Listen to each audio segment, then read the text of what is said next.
Olá, turma, tudo bem? Vamos dar continuidade hoje ao capítulo 4, né? Humanismo e Renascimento, módulo 2, já do módulo 2, nosso assunto do segundo bimestre. Vamos estudar hoje o Renascimento na Itália, e a expansão do Renascimento. As páginas referentes a esse estudo vai da 304 a 316. Itália e as artes. O Renascimento começou em Florença, quando poetas, pintores, escultores e arquitetos criaram, entre os séculos 13 e 15, uma quantidade infinita de obras de arte. Aí vocês têm a imagem de Veneza, tá? E no surgimento do Renascimento, o norte e o centro da Itália eram as áreas mais urbanizadas de toda a Europa. Nessas regiões, a sociedade exercia uma extraordinária atividade comercial que enriqueceu empresas, instituições bancárias e manufaturas. A manufatura é fábrica, estabelecimento industrial. Cidades independentes como Veneza, Gênova e Florença eram os grandes centros mercantis, e as famílias mais ricas viviam em constantes disputas pelo poder em suas cidades ou em outras, contratando exércitos mercenários liderados pelos condottieri ou comandantes, tá? Inclusive no livro de vocês têm uma imagem lá, né? De uma estátua, né, do século XV, representando um condottiere italiano, que é Giovanni de Médici, tá? Que fazia parte da família Médici na época, uma das famílias mais ricas, né, da Itália. E o financiamento de artistas, mecenato, tá? Termo que indica um incentivo e o patrocínio de artistas e de literatos, e mais amplamente de atividades artísticas e culturais, tá? O mecenato, então, ele indica, né, o incentivo, tá? É um termo criado que indica incentivo e patrocínio aos artistas da época do Renascimento, que não tinham, né, como financiar as suas obras. E a figura do mecena. Os mecenas burgueses, príncipes e até papas que financiavam e protegiam as artes e os artistas. Entre as famílias mais ricas de Florença estavam os Médicis, que acabaram por controlar o governo da cidade e tornaram-se mecenas generosos, né? Por que mecenas generosos? Porque patrocinavam, né, as artes, os artistas, tá, para que divulgasse as suas obras, tá? Mas isso tinha, né, um fundo aí, né? O que eles queriam, né? Prestígio social, prestígio, e que as artes também, né, os favorecessem de algum modo, tá bom? A nova maneira de representar o mundo. Na pintura medieval, as figuras eram, né, estáticas, de expressões invariáveis, fixas, em um fundo chapado, né, como essa primeira imagem que mostra aqui, né, a Anunciação, tá, do anjo Gabriel a Maria. Então, essa aqui é uma pintura medieval, tá? E vocês percebem a outra pintura, já na época do Renascimento, feita na época do Renascimento, que dá o certo movimento, tá? Profundidade, né? A gente olha para o fundo e percebe, é como se a gente estivesse vendo, né, aquela cena da maneira como ela aconteceu, tá?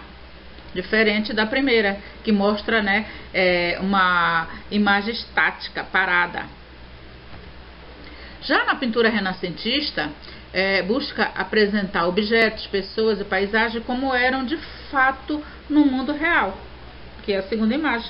Ou seja, a mesma obra, né, a mesma obra que eu digo, representando a anunciação, né, do anjo Gabriel a Nossa Senhora, né, que ia dar a luz, né, ao menino Jesus.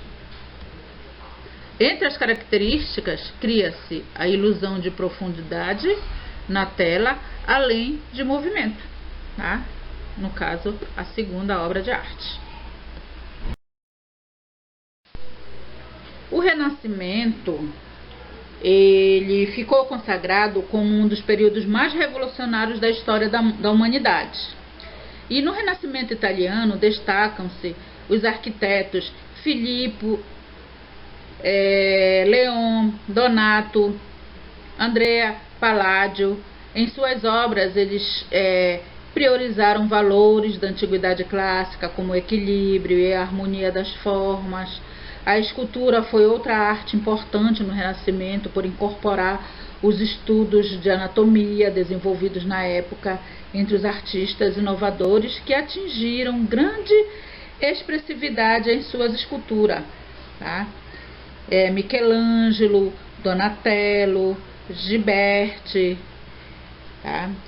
E durante a Idade Média e parte do Renascimento, a Igreja dominava a música, encomendando composições para as festas de fé cristã. Muitos compositores do Renascimento, sentindo o clima de renovação que estimulava as artes, eles desejavam criar música não religiosa, a chamada, né, música profana, né, a música do mundo, tá? E experimentar a polifonia, criada na França e na Itália. A polifonia é uma técnica de composição que une de forma harmônica duas ou mais vozes, os dois ou mais instrumentos, criando um efeito sonoro inovador, tá? E muitos artistas, né, se consagraram nesse período. Na literatura também, né, temos alguns nomes, como vocês veem aí. E os escritores do Renascimento, eles buscaram recuperar os gêneros literários da cultura clássica, tá? E o importante, né, autor do Renascimento foi Giovanni Boccaccio, né, que escreveu o Decameron, tá? Esses contos, eles são narrados por jovens e tratam de sentimentos como inveja, traição e paixão. E outro escritor e poeta, né, de maior importância do Renascimento foi Dante Alighieri, autor da Divina Comédia. Aí tem outros aí, como vocês, né, percebem.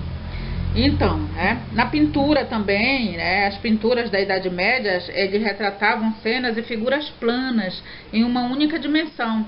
Já os pintores do Renascimento, eles romperam com esse modelo estático e suas obras passaram a transmitir o movimento de corpos com traços mais naturais, sugerindo sensação de liberdade.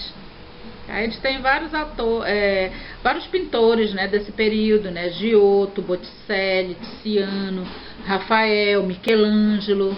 Então, né, o Renascimento, ele marcou o declínio das bibliotecas do tipo monástico, né, da época da Idade Média. E as primeiras coleções particulares dos humanistas podem ser consideradas como um ponto de partida das bibliotecas modernas. E vamos falar um pouquinho agora da técnica, né, muito importante para a pintura, que foi a técnica da perspectiva, tá?